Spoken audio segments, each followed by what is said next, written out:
Welcome in our next session of class 10th biology.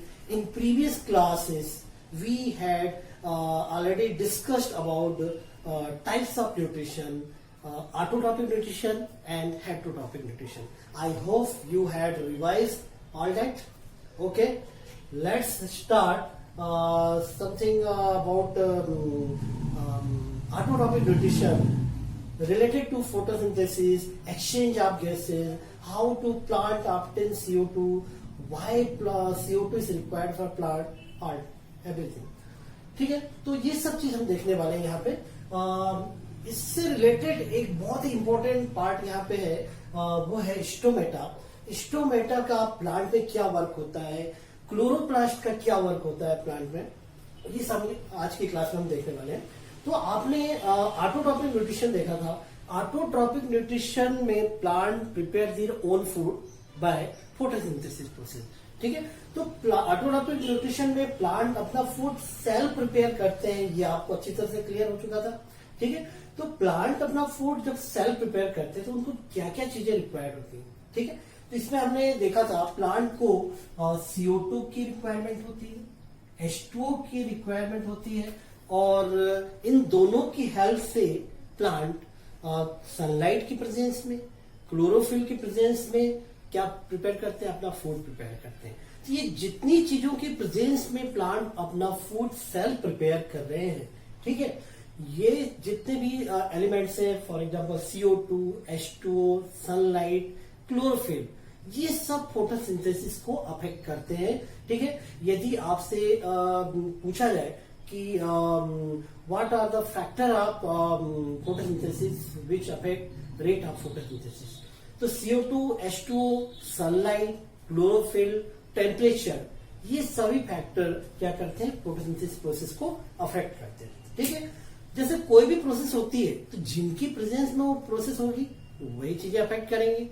जैसे घर में हम कुछ खाना बनाते हैं, सपोज आप सब्जी बना रहे हैं, तो सब्जी को बनने की क्रिया में, सब्जी की बनने की क्रिया में क्या क्या चीजें अफेक्ट करेंगी, जिनकी प्रेजेंस में वो पूरी प्रोसेस हो रही है, वहां पर उसका टेम्परेचर अफेक्ट करेगा. हम क्या क्या चीजें उसमें मिक्स कर रहे हैं वो सब अफेक्ट करेंगे, कि किनकी प्रेजेंस में वो पूरी प्रोसेस हो रही है वो सब चीजें अफेक्ट करेंगी.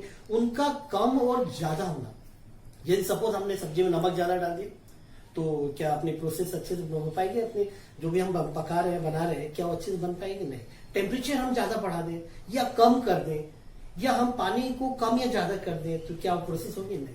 ये सब चीजें बिल्कुल बैलेंस अमाउंट में होनी चाहिए. बिल्कुल ठीक उसी तरह जब प्लांट में फोटोसिंथेसिस की प्रोसेस होती है तो CO2 का अमाउंट, वाटर का अमाउंट, सनलाइट का रेशो, ठीक है, टेम्परेचर का इफेक्ट, ये सब बिल्कुल एक लिमिटेड अमाउंट में होना चाहिए. लिमिटेड अमाउंट में होंगे मतलब यदि इनका अमाउंट थोड़ा सा इंक्रीज किया जाएगा तो rate of photosynthesis also increase. ठीक है, और यदि इनका अमाउंट डिक्रीज होगा then rate of photosynthesis also decrease. ठीक है, ये सब फैक्टर अफेक्ट करते हैं फोटोसिंथेसिस पे. यहाँ पे कुछ और भी चीजें मैं आपको बताने वाला हूँ कि जैसे प्लांट की लीफ में, ठीक है, प्लांट की लीफ में क्या होता है, if you carefully observe cross section of leaf under the microscope, you will notice that some cell contain dotted structure known as chloroplast and chloroplast contain chlorophyll pigment. ठीक है, ये वही क्लोरोफिल पिगमेंट है जिसकी प्रेजेंस में plant क्या करते हैं, plant leaf of plant trap sunlight. ठीक है, जो सन का रेडिएशन, उसमें जो अल्ट्रावायलेट जो रेडिएशन रहता है उसको क्या करते हैं, ये ट्रैप करते हैं, और उसको ट्रैप करने के बाद फोटोसिंथेसिस प्रोसेस देखने को मिलती है. ठीक है, तो ये प्रोसेस एक होती है. साथ ही एक स्ट्रक्चर मैं आपको बताने वाला हूँ स्टोमेटा के बारे में. ठीक है, let us study how to plant contain carbon dioxide and how to exchange of gases takes place through leaves. ठीक, लीव्स के थ्रू एक्सचेंज ऑफ गैसेस कैसे होती है वो भी मैं यहाँ पे बताने वाला हूँ. आपके एनसीईआरटी बुक में थोड़ा सा इसके बारे में दिया हुआ है, इसलिए हम इसके बारे में डिस्कस करेंगे कि what is stomata. Stomatas are tiny pores. Stomata क्या होते हैं, ये छोटे छोटे पोर्स होते हैं which are found in mainly lower surface of leaf. Leaf के लोअर सरफेस में ये होते हैं स्टोमेटा. अपर सरफेस में भी होते हैं, लेकिन मोनोकॉटिलीडन और डाइकॉटिलीडन दो अलग अलग तरह के प्लांट होते हैं जिसमें इनकी पोजीशन अलग अलग रहती है. तो मेनली ये लीफ के लोअर सरफेस में पाए जाते हैं। तो ये एक्चुअल में होते क्या है, stomata are tiny pores which are found in leaf surface, lower surface of leaf, and stomata are stoma surrounded by two kidney shape structure known as guard cell. ये आप देख रहे हैं यहाँ पे मैंने स्टोमा या स्टोमेटा बनाया है, ये पोर दिख रहा है आपको, ये लीफ में पाया जाता है। और इस पोर्स के थ्रू प्लांट क्या करते हैं, प्लांट की लीफ से एक्सचेंज ऑफ गैसेस होती है। ठीक है, तो ये पोर जो आप देख रहे हैं इसके दोनों तरफ क्या है, guard cell, and guard cell obtain water from surrounding cells. और ये जब वाटर को एब्जॉर्ब कर लेते हैं तो ये क्या हो जाते हैं, स्वेलअप हो जाते हैं, फूल जाते हैं। और जैसे ही फूलते हैं तो ये स्टोमेटा जो रहते हैं ये ओपन हो जाते हैं। Mainly it occur in day time. ये स्टोमेटा की ओपनिंग की जो प्रोसेस होती है डे टाइम में होती है और ये स्टोमेटा ओपन हो जाते हैं। ठीक है, और नाइट में क्या होता है, ये जो स्टोमा है या पोर्स है ये क्लोज हो जाते हैं क्योंकि जो वाटर है ये रिमूव हो जाता है। ठीक है, तो gaseous exchange takes place in leaf through this pores. Gaseous exchange जो लीफ में होता है इसी पोर्स के थ्रू होता है।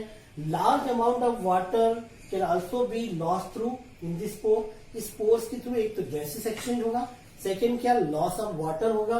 ठीक है, the guard cells, when guard cells swell up, when water flow into them, जब वाटर इसमें आएगा, ये वाटर जब एंटर करेगा इस गार्ड सेल में सराउंडिंग सेल से, ठीक है, ये क्या हो जाएंगे, स्वेलअप हो जाएंगे। और स्वेलअप होने के बाद क्या हो जाएंगी, ये ओपन हो जाएंगे। सपोज ये गार्ड सेल है, ठीक है, जैसे ही ये वाटर को एब्जॉर्ब करती है, ठीक है, तो ये इस तरह से ओपन हो जाएंगे, ये पोर्स ओपन हो जाएंगे। और जैसे इसमें पानी वाटर रिमूव होगा ये इस तरह से क्लोज हो जाएगी। ठीक है, तो ये आप देख रहे हैं यहाँ पे स्टोमेटा का ओपन होना और क्लोज होना। The guard cell swell up when water flow into them. ठीक है, and it causing stomata pore to open. Similarly, stomata close if guard cell lost the water. Is that clear? When guard cell of stomata absorb water from surrounding cell, then it become open, and if it lost the water, then it become closed. ये stomata का open होना और close होना इन दो process के through plant की leaf से एक गैसेस एक्सचेंज या गैसों का आदान प्रदान कहां से कहां होता है, लीफ से बाहर और बाहर से लीफ में। ठीक है, तो ये बहुत इंपॉर्टेंट प्रोसेस है।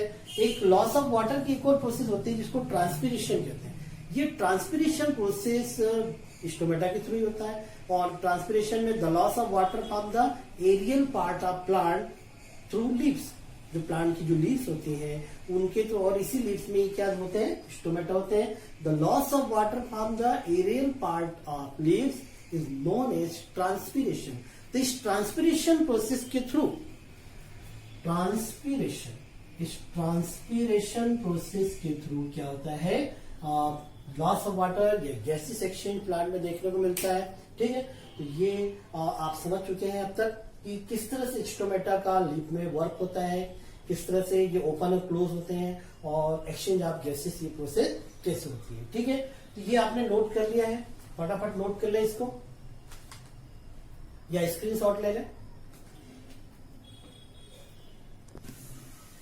ये आपने नोट कर लिया होगा अब तक। ठीक है, तो ये डायग्राम भी बना के देखिएगा। नेक्स्ट आपके लिए मैं कुछ होमवर्क दे रहा हूं। ठीक है, आपने अभी तक जितनी चीजें पढ़ी है जैसे nutrition, types of nutrition, photosynthesis, types of heterotrophic nutrition, इन सभी के आंसर आपको करने हैं। ठीक है, तो मैंने कुछ क्वेश्चन रखे यहाँ पे आपके लिए। व्हाट इज न्यूट्रिशन, सेकेंड है what is the types of nutrition, third what is autotrophic and heterotrophic nutrition, only define करना आपको। नेक्स्ट है what is photosynthesis, write it chemical equation. Photosynthesis को डिफाइन करना है और उसका केमिकल इक्वेशन नोट करना है। नेक्स्ट क्वेश्चन है what are types of heterotrophic nutrition. Heterotrophic nutrition मैंने 3 to 4 टाइप्स बताए थे, उन सभी के टाइप्स को डिफाइन करना है और एग्जाम्पल लिखना है। ये कुछ 5 क्वेश्चन है आपके लिए, ये आप नेक्स्ट सेशन तक इसको तैयार करके लाएंगे और अपनी कॉपी में लिखेंगे। ठीक है, कभी भी आपकी कॉपी चेक की जा सकती है। ठीक है, ओके, थैंक यू।